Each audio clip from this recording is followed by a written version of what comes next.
السلام علیکم ناظرین، TNN ٹی وی کے نیوز بلیٹن کے ساتھ میں ہوں بشرا خان۔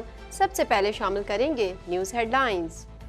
GHQ پر حملہ دہشت گردی اور پاکستان دشمنی ہے۔ وزیر اعظم شہباز شریف کا کہنا ہے کہ جناح ہاؤس حملہ کوئی پاکستانی یہ کام نہیں کر سکتا، یہ ملک دشمن کا کام ہے۔ مذموم حرکت اور شہداء کی توہین کی ہمیشہ مذمت کی جاتی رہے گی۔ بھارت G20 کی صدارت کا غیر قانونی استعمال کر رہا ہے۔ وزیر خارجہ بلاول بھٹو زرداری کا کہنا ہے کہ مسئلہ کشمیر پر مذاکرات کے لیے سازگار حالات پیدا کرنا بھارت کی ذمہ داری ہے۔ بھارتی ریاستی دہشت گردی کشمیر کی حقیقت کو نہیں بدل سکتی۔ حکومت کا 25 مئی کو یوم تکریم شہداء پاکستان منانے کا فیصلہ۔ وزیر اعظم کا کہنا تھا کہ سویلین تنصیبات پر حملوں کے کیسز ATC، فوجی تنصیبات پر حملوں کے کیسز فوجی عدالت میں چلیں گے۔ جن لوگوں نے فوجی تنصیبات پر حملہ کیا ان کے لیے نئی عدالتیں نہیں بن رہی ہیں۔ جوڈیشل کمیشن کا آڈیو لیکس کے فورینسک ٹیسٹ کرانے اور کارروائی پبلک کرنے کا فیصلہ۔ جوڈیشل کمیشن نے اٹارنی جنرل پاکستان سے تمام آڈیوز کے ٹرانسکرپٹ طلب کر لیے۔ PTI نے آڈیو لیکس پر جوڈیشل کمیشن کا قیام سپریم کورٹ میں چیلنج کر دیا۔ پشاوری چارلی چیپلن نے ریڈیو پاکستان کی متاثرہ عمارت کا دورہ کیا۔ عثمان خان کا کہنا تھا کہ جن لوگوں نے یہ کام کیا وہ بھی اپنے کیے پر شرمندہ ہوں گے۔ فوجی تنصیبات پر حملہ قابل افسوس ہے۔ G7 ممالک کے رہنماؤں کا یوکرین کی حمایت کرنے کا عہد۔ کینیڈین وزیر اعظم کی ہیروشیما میں یوکرین کے صدر سے ملاقات۔ کینیڈا اور G7 کا چین پر معاشی انحصار کم کرنے کے اپنے ارادے کا اعادہ۔ کینیڈین آرمڈ فورسز کی تیاریاں غلط معلومات سے نمٹنے کے لیے ناکافی قرار۔ رپورٹ میں کہا گیا ہے کہ کینیڈین فوج کو ایک وسیع تر اسٹریٹجک پلان کی ضرورت ہے۔ مسئلے کے حل میں ناکامی زیادہ عدم اطمینان کا باعث بن سکتی ہے۔ کینیڈا میں جنگلات میں آگ لگنے کے واقعات، ماہرین کی اونٹیریو میں احتیاط برتنے کی تاکید۔ موسمیاتی تبدیلی، گرم اور خشک درجہ حرارت غیر معمولی حالات پیدا کر سکتے ہیں۔ امریکہ اور چین کے تعلقات میں برف پگھلنے کی امید۔ امریکی صدر جو بائیڈن کا کہنا ہے کہ چین سے تعلقات جلد بحال ہو جائیں گے۔ ہم چین سے الگ ہونے کی کوشش نہیں کر رہے۔ مقبوضہ کشمیر میں G20 اجلاس، مودی کو ہزیمت کا سامنا۔ اجلاس میں کئی ممالک کے عدم شرکت کا امکان۔ مقبوضہ کشمیر میں سیکیورٹی کے نام پر تلاشی اور گرفتاریاں، لوگوں میں خوف و ہراس۔ ہیڈ لائنز آپ نے جانی اور اب خبریں تفصیل کے ساتھ۔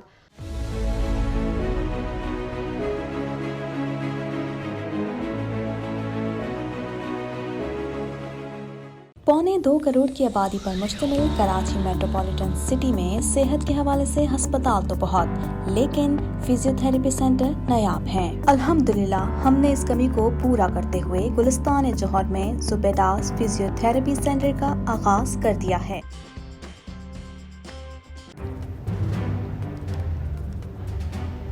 Islamic Finance TV, the only TV channel of the fastest growing Islamic economy in the world and the prime mover of Islamic finance news. Follow us on our social media handles and watch our reports and educational program at www.islamicfinancetv.com. For advertisement, please contact us at islamicfinancetv@gmail.com.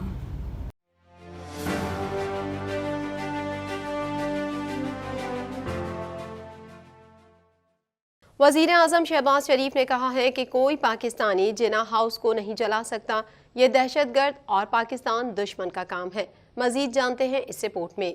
وزیر اعظم شہباز شریف نے کہا ہے کہ کوئی پاکستانی جناح house کو نہیں جلا سکتا، یہ دہشت گرد اور پاکستان دشمن کا کام ہے۔ شہباز شریف نے بلوچستان میں 34ویں قومی کھیلوں کا افتتاح کر دیا۔ وزیر اعلیٰ بلوچستان میر عبدالقدوس بزنجو بھی تقریب میں شریک ہوئے۔ کھیلوں کے 32 مقابلوں میں 6000 سے زائد کھلاڑی شریک ہیں۔ شہباز شریف نے کوئٹہ میں کھیلوں کے قومی مقابلوں کی افتتاحی تقریب سے خطاب کرتے ہوئے کہا کہ نوجوانوں نے اپنی محنت اور قابلیت سے پاکستان کا نام روشن کیا۔ یہ نیشنل گیمز 19 سال بعد کوئٹہ میں منعقد کی جا رہی ہیں۔ گورنر اور وزیر اعلیٰ بلوچستان کو مبارکباد پیش کرتا ہوں۔ وزیر اعظم کا کہنا تھا کہ 9 مئی کو ملک کی تاریخ کا دلخراش واقعہ پیش آیا، جیسے دشمن نے زیارت میں قائد کے گھر پر حملہ کر کے تباہ کیا، اسی طرح لاہور میں بھی جناح ہاؤس کو جلایا گیا۔ کوئی پاکستانی یہ کام نہیں کر سکتا اور ایسا کرنے کا سوچ بھی نہیں سکتا۔ وزیر اعظم کا کہنا تھا کہ ہمیں ایسے اقدامات کرنا ہوں گے کہ تا قیامت دوبارہ ایسا واقعہ نہ ہو۔ قانون کے مطابق ملوث افراد کو قرار واقعی سزا دی جائے گی تاکہ قیامت تک کوئی دوبارہ اس کام کی جرات نہ کر سکے۔ انہوں نے مزید کہا کہ اس مذموم حرکت اور شہداء کی توہین کی ہمیشہ مذمت کی جاتی رہے گی اور 9 مئی کا دن ہمیشہ ملکی تاریخ میں یوم سیاہ کے طور پر یاد رکھا جائے گا۔ انہوں نے کہا کہ کھیلوں کا انعقاد پاکستان سے محبت کا عظیم شاہکار ہے۔ پاکستان کے ان نوجوانوں میں بے پناہ صلاحیت ہے۔ ماضی میں ہماری حکومت نے لیپ ٹاپس تقسیم کیے، وہی قوم توانا ہوتی جس کے نوجوان توانا ہوں، وہی قوم ترقی کرتی ہے جس کے نوجوان تعلیم کے زیور سے آراستہ ہوں۔ وزیر خارجہ بلاول بھٹو زرداری نے کہا ہے کہ بھارت G20 کی صدارت کا غیر قانونی استعمال کر رہا ہے۔ بھارتی اقدامات عالمی قانون کی خلاف ورزی ہیں۔ مزید تفصیلات اس رپورٹ میں۔ وزیر خارجہ بلاول بھٹو زرداری نے کہا ہے کہ بھارت G20 کی صدارت کا غیر قانونی استعمال کر رہا ہے۔ بھارتی اقدامات عالمی قانون کی خلاف ورزی ہیں۔ بھارتی ریاستی دہشت گردی کشمیر کی حقیقت کو نہیں بدل سکتی۔ بھارت سلامتی کونسل کی قراردادوں پر عمل کرے۔ بلاول بھٹو زرداری نے آزاد کشمیر اسمبلی سے خصوصی خطاب کرتے ہوئے کہا کہ بھارت دنیا کو باور کرانے کی کوشش کر رہا ہے کہ کشمیر غیر متنازع علاقہ ہے۔ در حقیقت کشمیر عالمی سطح پر تسلیم شدہ متنازع علاقہ ہے۔ پاکستان 5 اگست کے اقدامات کو مسترد کرتا ہے۔ کشمیریوں کی جدوجہد میں ان کے ساتھ ہیں۔ پاکستان کا لفظ کشمیر کے بغیر نامکمل ہے۔ وزیر خارجہ نے کہا کہ مسئلہ کشمیر تقسیم ہند کا نامکمل ایجنڈا ہے۔ آزاد کشمیر سے متعلق بھارت کے جارحانہ بیانات دنیا کے سامنے ہیں۔ 75 سال سے کشمیری اپنے حق سے محروم ہیں۔ مقبوضہ کشمیر جیل بن چکا، کشمیریوں کی زمینوں پر قبضے کیے جا رہے ہیں۔ بلاول نے مزید کہا کہ وہ جتنی چائے پینا چاہیں پلا سکتے ہیں مگر اپنے ملک کا دفاع کریں گے۔ دوسری جانب کشمیری عوام کی مرضی کے برخلاف مودی حکومت کی میزبانی میں منعقد ہونے والی G20 اجلاس کے خلاف پاسبان حریت جموں کشمیر کے زیر اہتمام شدید احتجاج کیا گیا۔ مظاہرین نے سیاہ جھنڈے لہرائے اور ٹائر جلا کر متنازع ریاست میں اجلاس کے خلاف شدید نعرے بازی کی۔ اقوام متحدہ سے ریاست کے سیاسی مستقبل کے لیے حق خود ارادیت کا مطالبہ کیا۔ تفصیلات کے مطابق سری نگر میں بھارتی میزبانی میں G20 اجلاس کے انتہائی متنازع اجلاس کے خلاف دارالحکومت میں احتجاجی مظاہرہ کیا گیا۔ خواتین، بچوں، نوجوانوں اور بزرگوں کی بڑی تعداد متنازع ریاست میں اجلاس کے خلاف احتجاج کر رہے تھے۔ BJP کی میزبانی والے اجلاس کے خلاف شہری سیاہ پرچم لہرا اور سیاہ پٹیاں باندھ کر احتجاج میں شریک تھے۔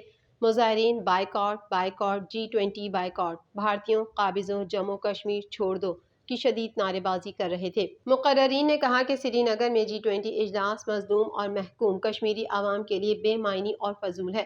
بین الاقوامی سطح پر تسلیم شدہ متنازع ریاست میں G20 اجلاس کا انعقاد اقوام متحدہ کی ساکھ کو بری طرح مجروح کر رہا ہے۔ واضح رہے کہ سری نگر میں G20 کانفرنس کے انعقاد پر مقبوضہ جموں کشمیر میں آج مکمل پہیہ جام شٹر ڈاؤن ہڑتال کی جا رہی ہے۔ وزیر اعظم شہباز شریف نے کہا ہے کہ سویلین تنصیبات پر حملوں کے کیسز ATC، فوجی تنصیبات پر حملوں کے کیسز فوجی عدالت میں چلیں گے۔ مزید جانیں گے اس رپورٹ میں۔ وزیر اعظم شہباز شریف نے کہا ہے کہ سویلین تنصیبات پر حملوں کے کیسز ATC، فوجی تنصیبات پر حملوں کے کیسز فوجی عدالت میں چلیں گے۔ وزیر اعظم نے کہا کہ جن لوگوں نے فوجی تنصیبات پر حملہ کیا ان کے لیے نئی عدالتیں نہیں بن رہی ہیں۔ سویلین عمارتوں پر جنہوں نے حملہ کیا ان کا مقدمہ ATC میں چلے گا۔ تفصیلات کے مطابق گزشتہ روز وزیر اعظم شہباز شریف کی زیر صدارت ماڈل ٹاؤن لاہور میں امن و امان سے متعلق اعلیٰ سطح کا اجلاس ہوا۔ شہباز شریف کو بریفنگ میں کہا گیا کہ 9 مئی کی دہشت گردی عمران خان کے حکم پر ہوئی۔ PTI نے ریاستی املاک کو تحریک طالبان کی طرح نشانہ بنایا۔ IG نے بتایا عمران خان نے سوشل میڈیا پر پروپیگنڈے کی ڈائریکشن دی۔ ہمارے پاس کچھ ایسے ثبوت ہیں جن سے یہ بات واضح ہو رہی ہے۔ اجلاس میں فیصلہ ہوا ہے کہ جنہوں نے فوجی تنصیبات پر حملہ کیا ان کا کیس فوجی عدالت میں چلے گا۔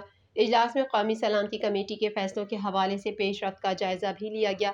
IG پنجاب نے بتایا کہ کور کمانڈر ہاؤس پر حملہ کرنے والے 1800 مظاہرین کی شناخت کر لی گئی ہے۔ 400 مظاہرین کور کمانڈر ہاؤس کے اندر تھے جبکہ 1400 باہر تھے۔ عمران خان نے نگراں وزیر اعلیٰ پنجاب کو بھی ٹارگٹ کرنے کا حکم دیا۔ نگراں وزیر اعلیٰ کی جانب سے بریفنگ میں کہا گیا کہ قانون نافذ کرنے والے اداروں نے ان سوشل میڈیا اکاؤنٹس کا سراغ بھی لگا لیا ہے جو مہم چلا رہے تھے۔ دوسری جانب حکومت نے 25 مئی کو یوم تکریم شہداء پاکستان منانے کا فیصلہ کیا ہے۔ 25 مئی کو شہداء پاکستان کی بے لوث قربانیوں کو خراج تحسین پیش کرنے کے لیے دن منایا جائے گا۔ ملک بھر میں شہداء کے ایصال ثواب کے لیے قرآن خوانی اور دعائیں ہوں گی، جبکہ افواج پاکستان، پولیس اور دیگر قانون نافذ کرنے والے اداروں کی یادگار شہداء پر سلامی دی جائے گی۔ آڈیو لیکس پر قائم جوڈیشل انکوائری کمیشن نے لیک شدہ آڈیو کی تحقیقات شروع کرتے ہوئے تمام آڈیوز کے فرانزک ٹیسٹ کرانے اور کارروائی پبلک کرنے کا اعلان کر دیا۔ مزید احوال اس رپورٹ میں۔ آڈیو لیکس پر قائم جوڈیشل انکوائری کمیشن نے لیک شدہ آڈیو کی تحقیقات شروع کرتے ہوئے تمام آڈیوز کے فرانزک ٹیسٹ کرانے اور کارروائی پبلک کرنے کا اعلان کر دیا، جبکہ تحریک انصاف نے آڈیو لیکس کی تحقیقات کرنے والے جوڈیشل کمیشن کو سپریم کورٹ میں چیلنج کر دیا۔ درخواست میں کہا گیا ہے کہ چیف جسٹس پاکستان کی اجازت کے بغیر کسی جج کو کمیشن کے لیے نامزد نہیں کیا جا سکتا۔ سپریم کورٹ کے کسی جج کے خلاف تحقیقات یا کارروائی کا فارم صرف سپریم جوڈیشل کونسل ہے۔ میڈیا رپورٹ کے مطابق جوڈیشل کمیشن کے خلاف سپریم کورٹ میں آئینی درخواست دائر کر دی گئی۔ یہ درخواست پی ٹی آئی کی جانب سے ایڈوکیٹ بابر ایوان کے توسط سے دائر کی گئی ہے، جس میں استدعا کی گئی ہے کہ جوڈیشل کمیشن کی تشکیل کا نوٹیفیکیشن کالعدم قرار دیا جائے۔ واضح رہے کہ آڈیو لیکس جوڈیشل کمیشن کا پہلا اجلاس کمیشن کے سربراہ اور سپریم کورٹ کے سینئر جج جسٹس قاضی فائز عیسیٰ کی صدارت میں منعقد ہوا۔ اجلاس کے دوران اٹارنی جنرل نے کمیشن کے نوٹیفیکیشن کے ٹی او آرز اور اختیارات پڑھ کر سنائے۔ جوڈیشل کمیشن نے اپنا سیکریٹریٹ سپریم کورٹ میں قائم کر لیا۔ اٹارنی جنرل سے ایک موبائل اور سم بھی کمیشن کارروائی کے لیے طلب کی۔ جوڈیشل کمیشن نے اٹارنی جنرل پاکستان سے تمام آڈیوز کے ٹرانسکرپٹ طلب کر لیے۔ آڈیوز میں شامل تمام افراد کے نام، پتے اور رابطہ نمبرز بھی طلب کر لیے گئے۔ کمیشن نے اٹارنی جنرل کو تمام ریکارڈ 24 مئی سے پہلے جمع کروانے کی ہدایت کی۔ آڈیو لیکس پر قائم جوڈیشل انکوائری کمیشن نے لیک شدہ آڈیو کی تحقیقات شروع کرتے ہوئے تمام آڈیوز کے فرانزک ٹیسٹ کرانے اور کارروائی پبلک کرنے کا اعلان کر دیا۔ پشاوری چارلی چیپلن عثمان خان نے شرپسندوں کے ہاتھوں تباہ ہونے والی ریڈیو پاکستان کی عمارت اور گاڑیوں کا اپنے انداز میں جائزہ لیا اور افسوس کا اظہار کیا۔ مزید جانیں گے اس رپورٹ میں۔ پشاور سے تعلق رکھنے والے پاکستانی چارلی چیپلن نے ریڈیو پاکستان کی متاثرہ عمارت کا دورہ کیا۔ پشاوری چارلی چیپلن محمد عثمان نے شرپسندوں کے ہاتھوں تباہ ہونے والی ریڈیو پاکستان کی عمارت اور گاڑیوں کا اپنے انداز میں جائزہ لیا اور افسوس کا اظہار کیا۔ عثمان خان کا کہنا تھا کہ قیمتی قومی اثاثے کی تباہی افسوسناک ہے۔ جن لوگوں نے یہ کام کیا وہ بھی اپنے کیے پر شرمندہ ہوں گے۔ ان کا کہنا تھا کہ فوج کی وجہ سے ہم چین کی نیند سوتے ہیں۔ ہماری فوج ہمارا فخر ہے۔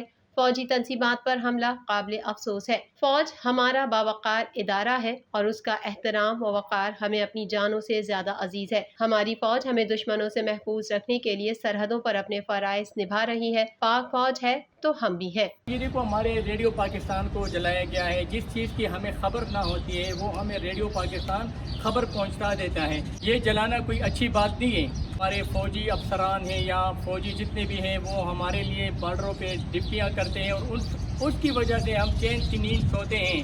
تو ان پر بھی جو ہے یہ جو عملہ ہوا اس پر ہم افسوس کا اظہار کرتا ہے، یہ نہیں ہونا چاہیے۔ مزید خبریں بھی بلیٹن کا حصہ ہوں گی اس بریک کے بعد۔